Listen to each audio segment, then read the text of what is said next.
අයිබෝවන් ඇප් එකක් නියමයි විශිෂ්ටයි කියලා කියන්න නම් ඒක ලස්සනට පේන්න එක විතරක්මදි. ඊට වඩා ගොඩක් දේවල් තියෙනවා. ඉතින් අද අපි කරන්න යන්නේ ඒ විශිෂ්ට ඇප් එකක් ඇතුලේ තියෙන රහස් හරියට ලුණු ගෙඩියක් වගේ ස්තරයෙන් ස්තරය ගලවලා බලන එක. හිතලා බලන්න අපි හැමෝගෙම ෆෝන් වල ඇප්ස් කොච්චර තියෙනවද? ඒත් අපි හැමදාම පාවිච්චි කරන්නේ ඒ වගේ කීපයයි. අනිත් ඒවා ඩවුන්ලෝඩ් කරලා දවස් දෙක තුනකින් අමතක වෙලාම යනවා. ඇයි හැම වෙන්නේ? හේතුව එක දෙයක් නෙවෙයි. ඒක තමයි මේ හොඳ ඇප් එකයි විශිෂ්ට ඇප් එකයි අතර තියෙන වෙනස. ඒ කියන්නේ විවිධ කොටස් එකට එකතු වෙලා කොච්චර සුසංයෝගයෙන් වැඩ කරනවද කියන එක. ඉතින් මේ ගමන අපි යන්නේ කොටස් තුනකින්. මුලින්ම අපි බලන්නේ ඇප් එකේ එළියෙන් පේන දේ. ඒ කියන්නේ අපිට පේන අපි අත ගන්න ලස්සන මතු පිට ගැන. ඊට පස්සේ අපි ටිකක් ඇතුළට ගිහින් බලනවා ඒක හදලා තියෙන ශක්තිමත් අත්තිවාරම ගැන. අන්තිමටම අපි කිමි දෙනවා මේ හැම දෙයකම ජීවිය දෙන කේතේ හදවතටම.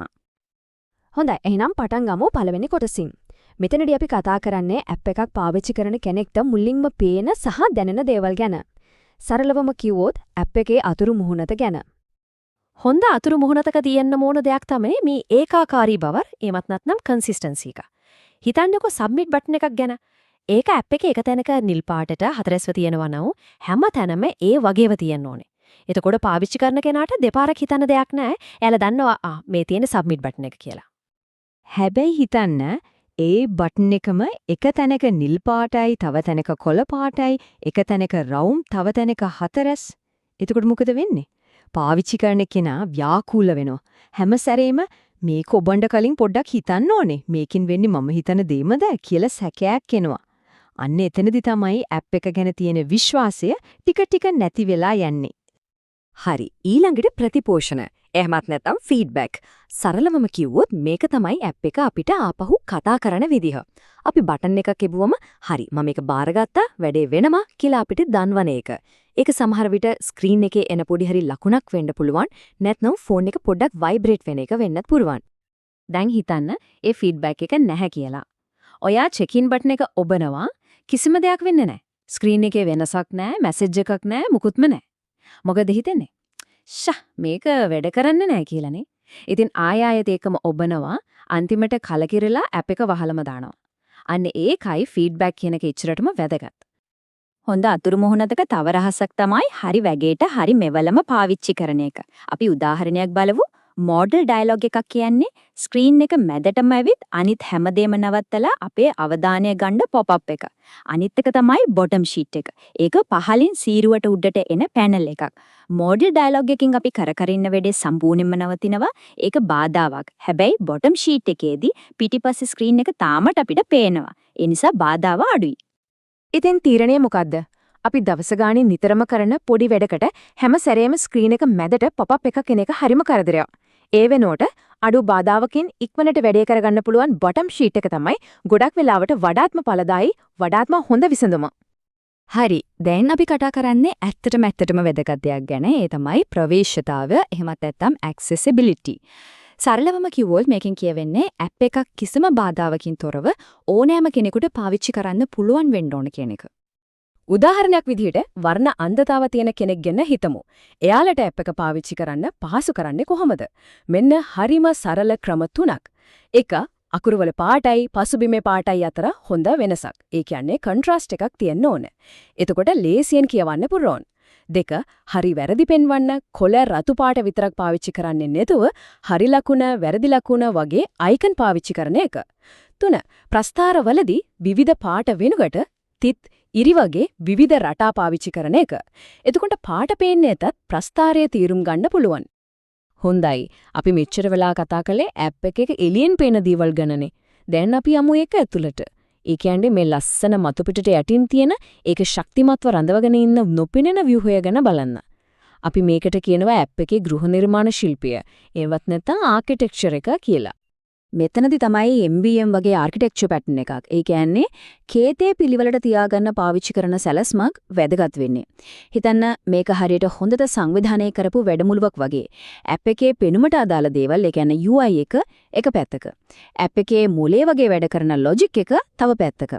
මේ විදිහට වෙන් කරලා තියෙන නිසා එක කොටසක වෙනසක් කරද්දී අනිත් කොටසට බලපෑමක් වෙන්නේ නැහැ.